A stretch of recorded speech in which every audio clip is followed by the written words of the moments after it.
તો હેલો મિત્રો, આજે આપણે ફિશમાં નરસિંગા તમે જોઈ લો, સરસ મજાના નરસિંગા આવી ગયા છે. તો આજે આપણે નરસિંગાનું સૂપ તમે ખાધું હોય તો જણાવજો મને વિડીયોમાં. આનું શાક પણ બને છે અને આનું સૂપ પણ બને છે. તો આપણે આનું સૂપ બનાવવાના છે આજે નરસિંગાનું, પણ પહેલાં તો આને સરખી રીતના આપણે સાફ કરવી પડે.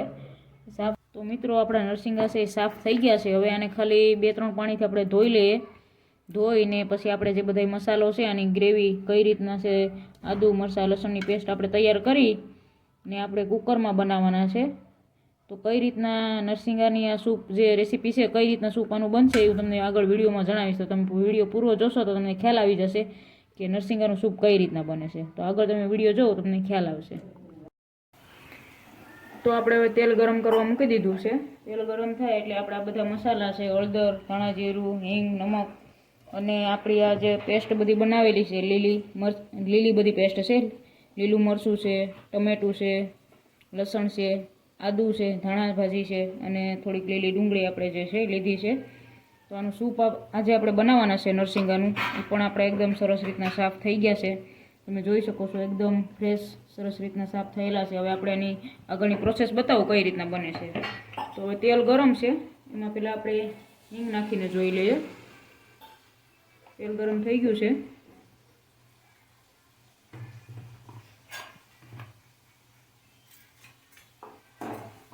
હવે આપણે આ બધો મસાલો છે એ તેલમાં સાંતળવા મૂકી દઈએ. તો આ લીલા મરચાંની પેસ્ટ છે તે એડ કરીએ છીએ. આ ડુંગળી છે, આદુ છે, લસણ છે, બરાબર, ને આ ટમેટાં છે.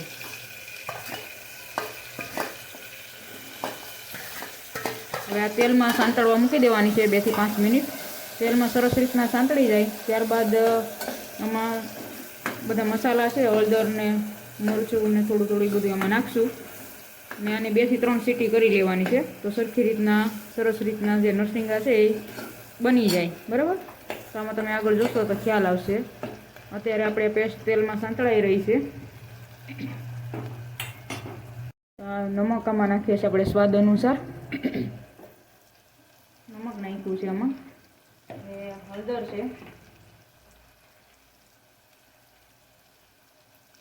ધાણા જીરું છે. બધા જ મસાલાને મિક્સ કરીને થોડીક વાર આપણે રહેવા દઈએ. ત્યારબાદ આપણા નરસિંગા છે એ આમાં નાખશું થોડુંક પાણી સાથે. 2 થી 3 સીટી આપણે કરવાની છે, બરાબર. તો હવે આપણે આ નરસિંગા છે આમાં એડ કરી દઈએ, બરાબર. મસાલા સાથે આપણે બધાને મિક્સ કરી લઈએ ચમચાથી.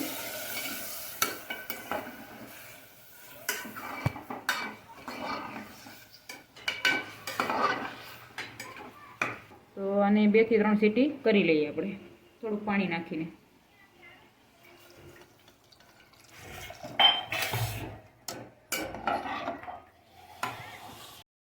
તો ફ્રેન્ડ્સ, આપણું સૂપ તૈયાર છે નરસિંગાનું. જે મેં તમને કીધું હતું એકદમ ગરમા ગરમ સ્વાદિષ્ટ સરસ મજાનું સૂપ બની ગયું છે. તમે જોઈ લો. તો હું તો હવે સૂપ પીઉં છું.